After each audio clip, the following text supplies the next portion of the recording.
remember the stories, the ones whispered in the dark about lights in the sky and missing time.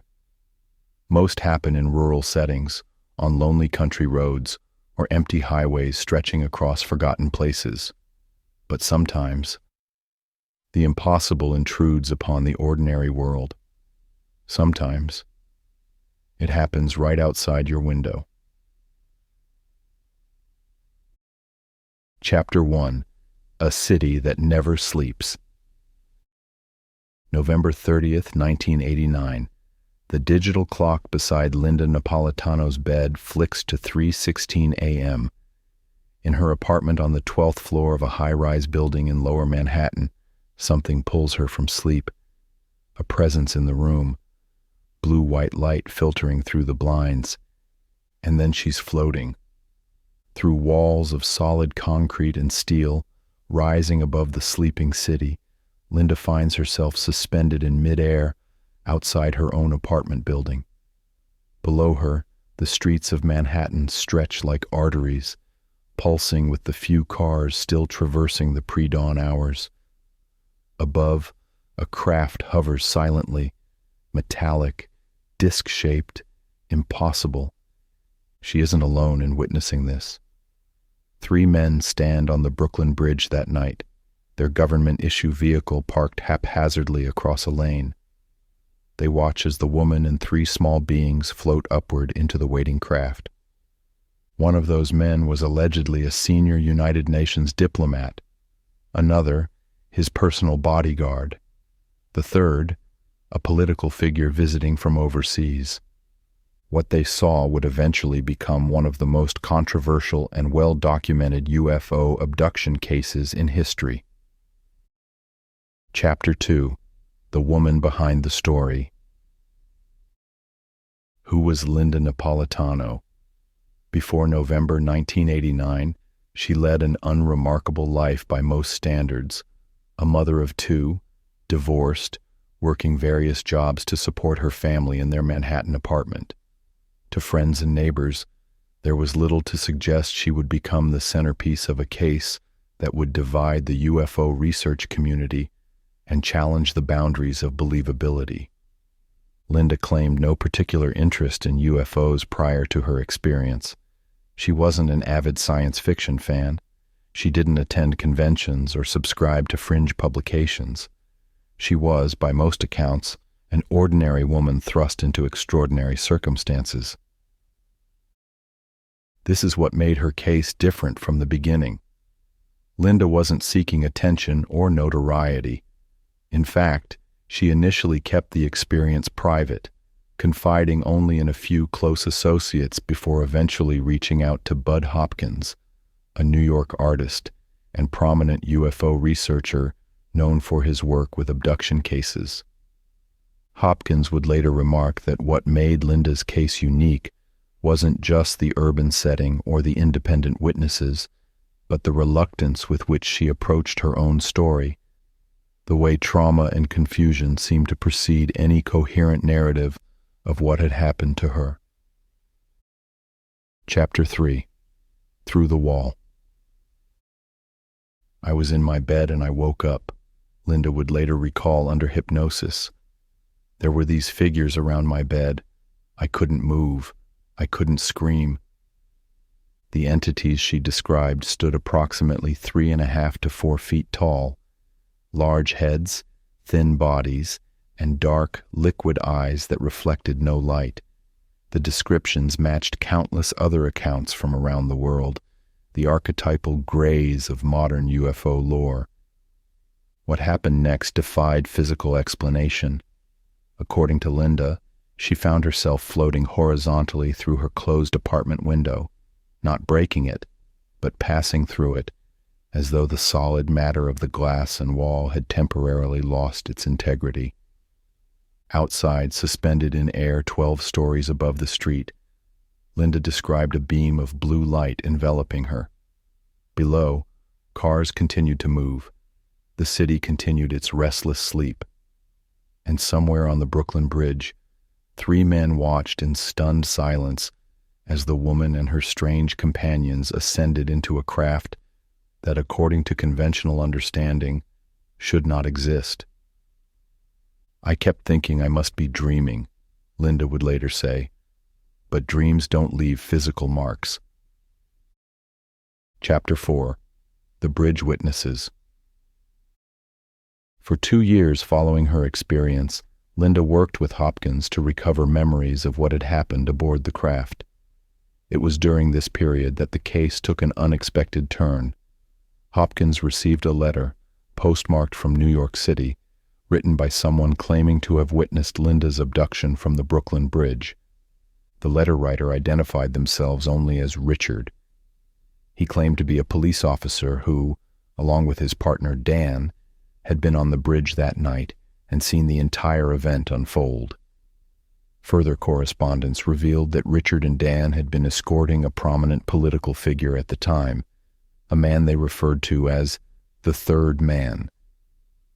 Later investigation would lead Hopkins to believe that this Third Man was Javier Pérez de Cuellar, then Secretary General of the United Nations.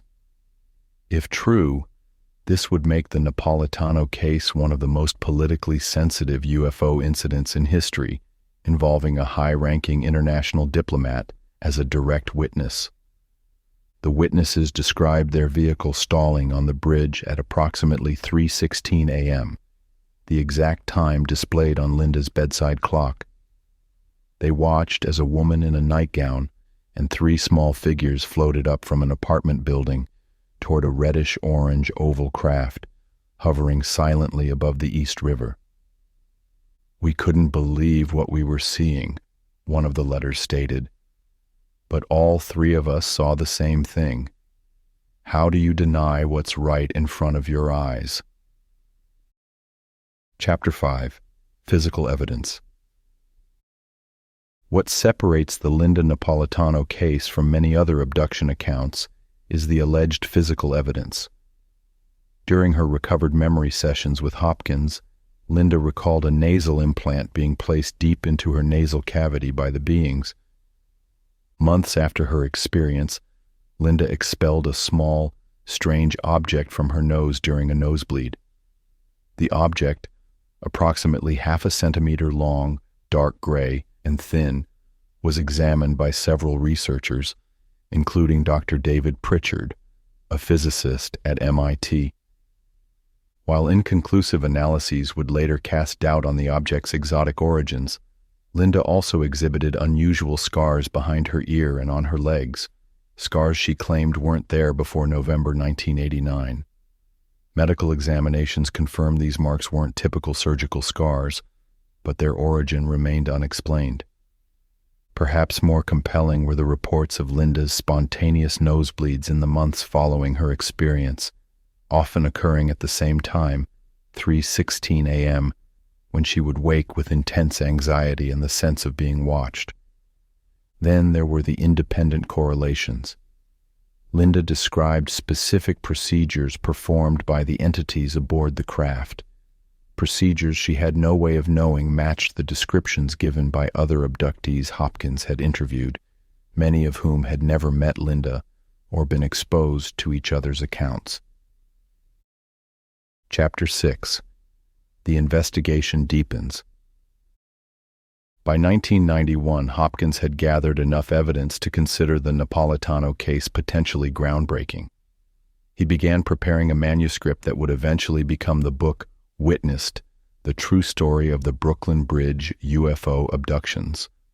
As word of the case spread within UFO research circles, it attracted both intense interest and equally intense scrutiny.